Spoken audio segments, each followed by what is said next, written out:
பகவத்கீதையில் 7வது சாப்டரில் 14வது ஸ்லோகம். தைவீ ஹேஷா குணமயி மம மாயா துரத்யயா மாமேவ யே பிரபத்யந்தே மாயாமேதம் துரந்தி தே.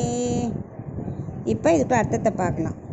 கண்ணன் சொல்லின்னு இருக்கார், இந்த முக்குணங்களான இந்த உலகம் இருக்கு இல்லையா, இந்த உலகத்தை படைச்சதே நான் தான். அது ஒரு மாயை. அது மட்டும் இல்லை, அது என்னோடய ஆச்சரியமான மாயாவினா. ஏன்னா அந்த மாயையை விளக்கணுன்னா நீ முதல்ல என்ன பண்ணணும், என்ன புரிஞ்சுக்கணும். அந்த மாயை என்னால் படைக்கப்பட்டதுனாலும் அதுக்கு காரணம் உன்னோட கர்ம வினை. அனாதி காலமாக பண்ண கர்மந்தான் உன்னை இந்த மாதிரிலாம் கொண்டு வருது. அதுக்கெல்லாம் காரணம் அவாவா தான். பகவான் அப்படி கொண்டு வராருன்னா அது அவர் மேலே உள்ள தப்பு இல்லை, நம்ம பண்ண கர்ம வினைகள் தான். பாம்புக்கு விஷத்தை வச்சா அதுக்கு என்ன பண்ணும், அதோட குணம் அப்படி. இப்போது அது மட்டும் சொல்லலை அவர், இது எளிதில் ஒன்றால் கடக்க முடியாது. ஏன்னா இந்த 3 குணங்களும் பிரகிருதி யார் என்னையே சரணடைகிறாளோ அவளால் மட்டும்தான் இந்த மாயையை தாண்ட முடியும்.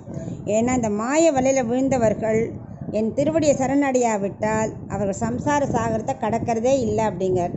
இப்போ வெறும் தூக்கணாங்குருவி கூடு, அதை நம்மளால் பிரிக்க முடியல. இப்போ சம்சார சாகரத்தை அப்படியே கடந்து போயிட போகிறோமா? கர்ம வினையெல்லாம் கழிக்க முடியுமா? எல்லாத்துக்கும் ஒரே வழி அவரை பற்றது தான். அவரை சரணடைஞ்சால் ஒழிய நம்மளால் இந்த சம்சார சாகரத்துலேருந்து கடக்கவே முடியாது. நீயா முயற்சி செய்கிறேன்னு செய்யாத, ஒன்றும் முடியாது. ஏன்னா எல்லாம் கட்டுண்டு கிடக்கு அனாதி கால கர்மாவால். அதை பிரிக்க ஒன்றால் முடியாது. அதுக்கு என் திருவடி மட்டும்தான் முடியும். அதனால் என் சரணமாக பற்றுன்னு ஆரம்பிக்கிறேன்.